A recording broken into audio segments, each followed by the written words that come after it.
suis moi aussi à mon 3e défibrillateur. Donc les 2 premiers, je les avais sous le pectoral gauche. Et le 3e, je l'ai en sous-cutané, donc quasiment dans le sein. Et pour nous les dames qui faisons des mammographies, c'est pas très sympa. Donc c'était hier la journée de la femme, donc c'est pour ça que je me permets de ramener ma fraise. Chaque dispositif a ses avantages et ses inconvénients. C'est pas parce que c'est nouveau que c'est mieux. Voilà, dans ce cadre-là, c'est un inconvénient, c'est évident. On peut faire, oui, une échographie. Oui. On essaye de trouver une solution au problème donné à chaque fois, quoi. Alors, est-ce que je peux réitérer ma question concernant les chocs inappropriés et les chocs répétitifs du défibrillateur? Quelle est la conduite à tenir? Alors, on va vous parler de télémédecine tout à l'heure. Sachez que la télémédecine, ce n'est pas quelque chose qui est fait pour l'urgence. Vous voyez ? Ça aussi, c'est quelque chose qu'on essaye d'expliquer. C'est-à-dire que si vous avez un problème à un temps T, la télémédecine, si vous êtes suivi par télémédecine, ne doit pas modifier votre attitude dans le cadre de l'urgence. C'est-à-dire que ce n'est pas parce que c'est télétransmis que vous allez recevoir quelqu'un qui va vous appeler quand il y a le problème. Ouais, c'est quelque chose où on voit les choses en urgence un peu différées. C'est-à-dire qu'on verra le lendemain, par exemple. Vous voyez ? Je ne sais pas si c'est très clair, mais en gros, s'il y a un problème de choc électrique, voilà, le plus simple, il faut à un moment donné que le défibrillateur soit interrogé. Donc vraiment ce qu'il faut, c'est être orienté vers un centre qui va avoir la capacité d'interroger le défibrillateur. Donc à mon avis, thérapie inappropriée, ça va être, on appelle le SAMU, on attend, on ne bouge pas, on attend que le SAMU arrive et pour être orienté ensuite vers un centre où il pourrait y avoir l'interrogation. À Toulouse, puisque je suis suivie par la clinique Pasteur, il y avait des personnes qui avaient émis l'hypothèse de poser un aimant. Oui. Alors c'est sans doute pas bien, mais quand ça choque. Non, c'est pas bien ou pas bien. Ce qui est difficile, là vous voyez, c'est compliqué de faire des règles pour tout le monde. Donc il y a des choses qui sont faites au cas par cas. Pour que vous compreniez bien, quand on met un aimant sur le boîtier, sur un défibrillateur en tout cas, il n'y aura pas de thérapies qui seront délivrées. Donc vous me parlez de thérapie inappropriée, c'est-à-dire que le défibrillateur de temps en temps peut envoyer des chocs électriques alors qu'il n'y a pas de trouble d'urine ventriculaire. Il n'y a donc pas de danger pour le patient. Donc évidemment, dans ce cadre-là, si on met un aimant, ça va empêcher le défibrillateur d'envoyer ces thérapies inappropriées. La question, c'est que ça empêchera aussi le défibrillateur d'envoyer des thérapies si jamais c'était approprié. Donc il y a une phase de diagnostic. Nous, quand on interroge, on va pouvoir dire c'était approprié ou inapproprié. Donc, pour le patient, voilà, et je vais essayer d'être, je ne sais pas comment vous dire ça, mais en gros, c'est une information que vous pouvez avoir, effectivement, que si vous mettez l'aimant, ça n'enverra pas de choc. Là, toute la difficulté sera de déterminer vous-même si la thérapie est appropriée ou pas. Donc, par exemple, appropriée ou inappropriée. C'est-à-dire, c'est un trouble d'urine ventriculaire ou ça ne l'est pas. Je ne sais pas si c'est très clair ce que je vous dis, mais en gros, si vous sentez absolument aucun symptôme, voilà, vous plaignez de rien, et que manifestement il n'y a pas de trouble d'urine, vous mettez l'aimant, il n'y aura pas de thérapie inappropriée qui sera délivrée. Voilà. Donc c'est difficile de donner ça comme une règle et de dire à tout le monde, voilà, vous prenez un aimant avec vous. C'est compliqué, ça s'adapte au cas par cas. Et pour rebondir là-dessus, jamais en tout cas mettre un aimant allongé sur un lit, quoi. Enfin, typiquement ce qu'on dit. Enfin, vaut mieux pas le faire tout seul, mais si vous êtes allongé, si vous perdez connaissance, vous resterez allongé, l'aimant restera là. Si vous êtes assis ou tout, au moins, il ne restera pas en place, quoi. L'aimant, c'est un effet on-off. C'est-à-dire, je mets l'aimant, je ne choque pas, j'enlève l'aimant. Si le défibrillateur considère qu'il doit choquer, il va choquer. Donc, par exemple, quand vous mettez l'aimant, voilà, si vous pensez vraiment que c'est inapproprié, vous pouvez le scotcher, bien le maintenir, parce que s'il bouge, ça ne fera plus son effet. Donc, effectivement, ça, c'est un bon truc. Si vous vous mettez debout, ou assis, parce que ou assis, tombe... Voilà, si vous êtes assis, ça va être mieux. Vous mettez assis, vous mettez les mains. Non, mais c'est vrai, il faut essayer de considérer tout ça. C'est-à-dire que la première chose que l'on dit, nous, si vous avez une suspicion de trouble du rythme, allongez-vous, parce que si vous perdez connaissance, il vaut mieux être couché plutôt que debout. La solution la meilleure, c'est probablement d'être assis. Vous vous mettez assis, vous mettez le boîtier, effectivement, vous mettez les mains sur le boîtier, pardon. Si, à un moment donné, vous perdez connaissance parce que c'était approprié, qu'il y avait vraiment un trouble du rythme, l'aimant va tomber et vous recevrez les chocs. C'est plein de petits trucs comme ça. Mais bon, enfin, c'est quand même pas recommandé comme ça. Franchement, pas. Hein. Non. C'est le SAMU qui va arriver, qui va enregistrer, qui va voir, et eux, ils peuvent mettre l'aimant éventuellement, mais c'est pas recommandé. Le point important, c'est la télémédecine ne modifie en rien la prise en charge de l'urgence. Voilà, ça c'est sûr. Bonjour, professeur. Question. Lorsque le choc arrive, en fait, qu'on a perdu connaissance et que le choc arrive, qu'est-ce qui se passe? Qu'est-ce qu'on fait? Alors, partons du principe que vous n'avez pas reçu encore de choc. Si jamais, je vous dis, si jamais vous sentez des palpitations, le cœur qui s'emballe, vous sentez que ça arrive, vraiment la recommandation, c'est de vous allonger, de vous asseoir, voilà. Et quelque part, d'attendre que ça se passe. En fait, il n'y a pas grand-chose à faire. Voilà. Il faut alerter, essayer d'appeler quelqu'un s'il y a quelqu'un autour de vous pour lui dire voilà, il y a quelque chose qui peut se passer. Une fois que vous avez pris le choc électrique, normalement, le choc électrique permet de remettre la conscience normale, on va dire, de récupérer une conscience. Voilà. Donc, vous dire, moi, je vous conseillerais juste vous asseoir, vous allonger, prévenir qu'éventuellement vous allez recevoir un choc électrique. C'est pas la peine d'appeler les aides, les pompiers, etc. Si vous avez le temps et que vous sentez que manifestement il se passe quelque chose, oui, c'est une bonne idée, oui. Si vous pouvez effectivement appeler les pompiers, c'est une bonne idée. Voilà, le SAMU, c'est probablement l'idéal quand même. Voilà. Mais après coup, après quand le choc a lieu et qu'on est remis, disons, entre une fois que le choc électrique a été, vous avez reçu un choc électrique, si c'est le premier en tout cas, moi je vous encourage vivement, voilà, à analyser la situation. Vous en avez pris un, vous avez récupéré une conscience normale, voilà, ça va à peu près. La question c'est, soit vous venez de vous-même, vous vous faites amener, vous ne conduisez pas, ça c'est certain. Il y a beaucoup de choses qu'il faudrait que je vous dise en même temps, mais voilà. Vous ne conduisez pas, vous demandez à quelqu'un de vous amener, si vous avez l'impression que la situation est stabilisée, que vous n'êtes pas trop loin des urgences, allez dans un centre où il y a la possibilité d'avoir une interrogation d'un défibrillateur. Si vous pensez que la situation n'est pas stabilisée, le mieux c'est SAMU qui vous amènera ensuite. Voilà. En tout cas, on ne conduit pas, ça c'est une évidence. Voilà. C'est une question pour le docteur Tambo. Je voudrais savoir si vous pouvez préciser le temps que prenne le rendu des analyses, qu'on soit le premier, le premier patient, enfin le patient index en fait, qui a fait un trouble et pour lequel on fait une analyse génétique, ou alors les apparentés dans la famille ensuite une fois qu'on connaît les maladies, et si ça varie d'une maladie à une autre.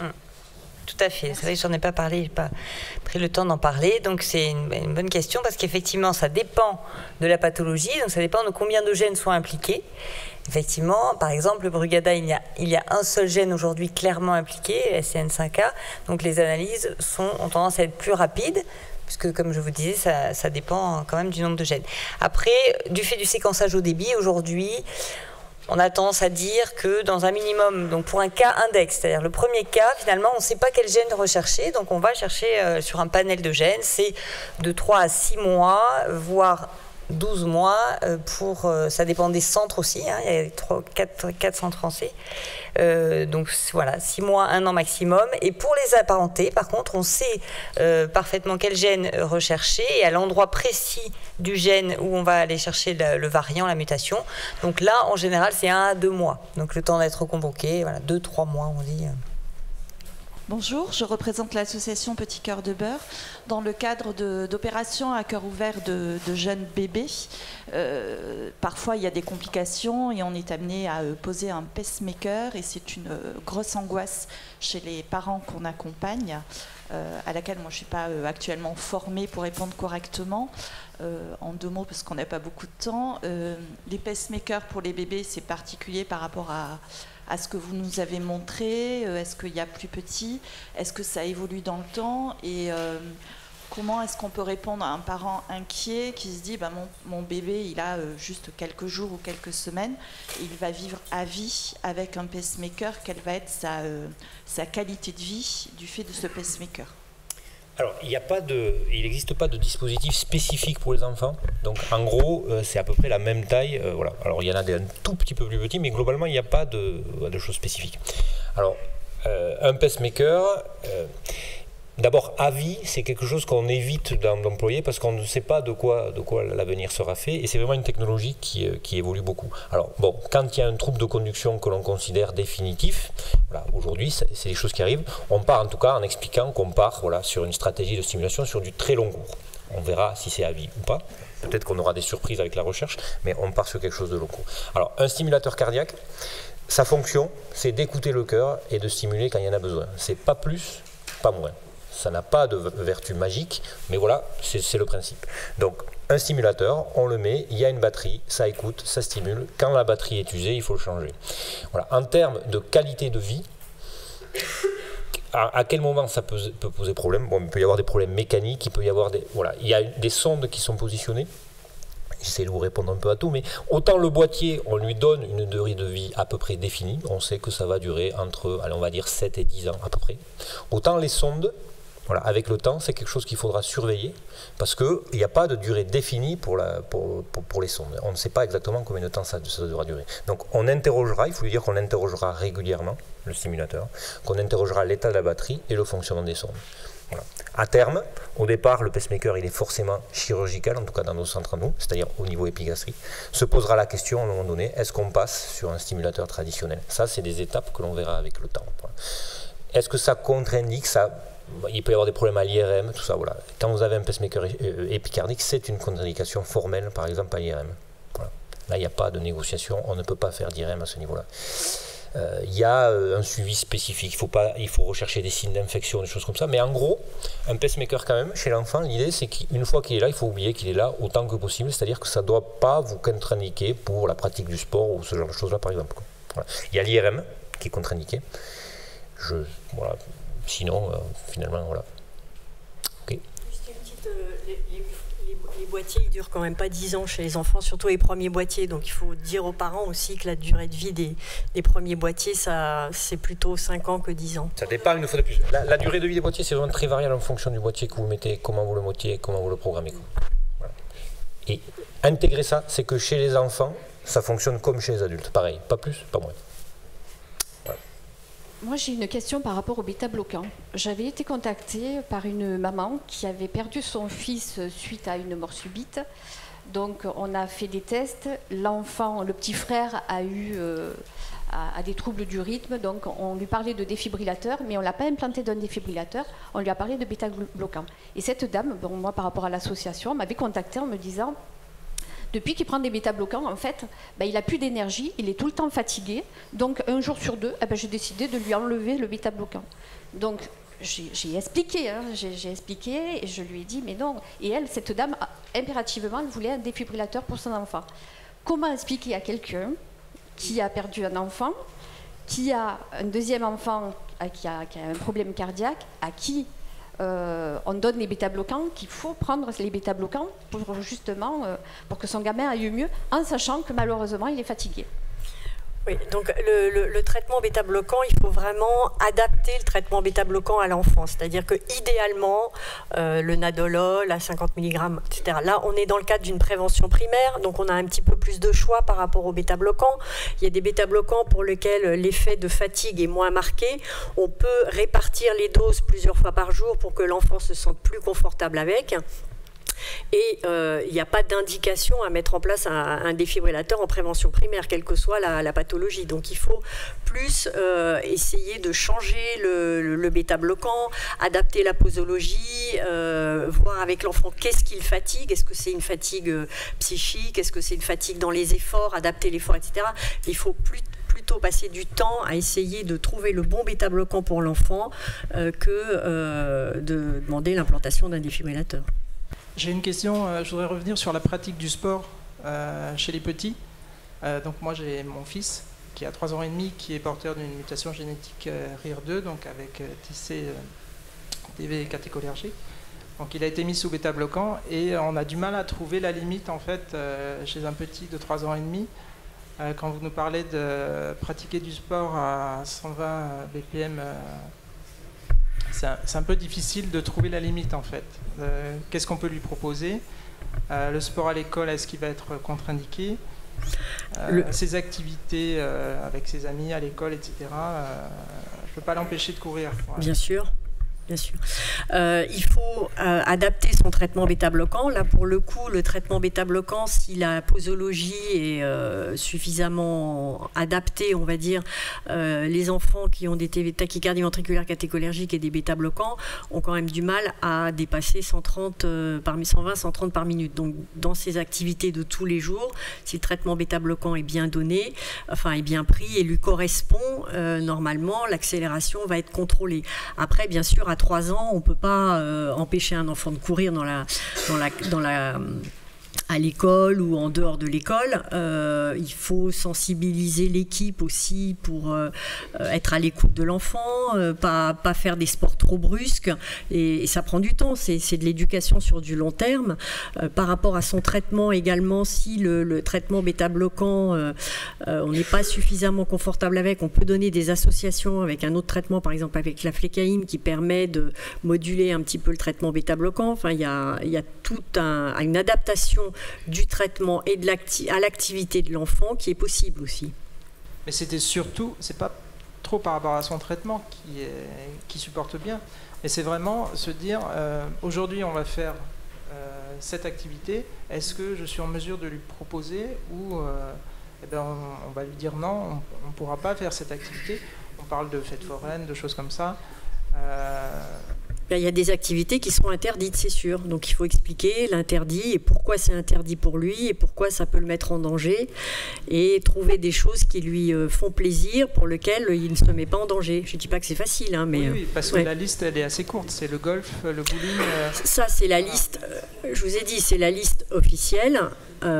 Après, il faut trouver une activité. On peut tout à fait adapter toutes les activités, à part les activités de nautique, piscine et la plongée, etc. Sinon, les autres activités, on peut tout à fait trouver des adaptations à l'enfant, hein, avec l'enfant. En fait, il s'agit plus de, quand on parle d'interdiction, c'est la compétition. La compétition est interdite, et il y a certains sports aussi où il y a beaucoup d'activités de type fractionné, des accélérations et des décélérations très brusques. Ça, ce sont des sports qu'il faut éviter. Mais il ne s'agit pas d'interdire d'aller faire une balade en vélo ou... voilà. Non.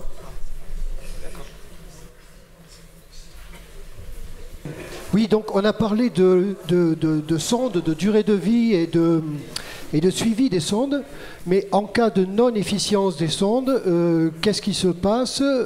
Les enlève-t-on? Peut-on en replacer d'autres? Ou les laisse-t-on en place?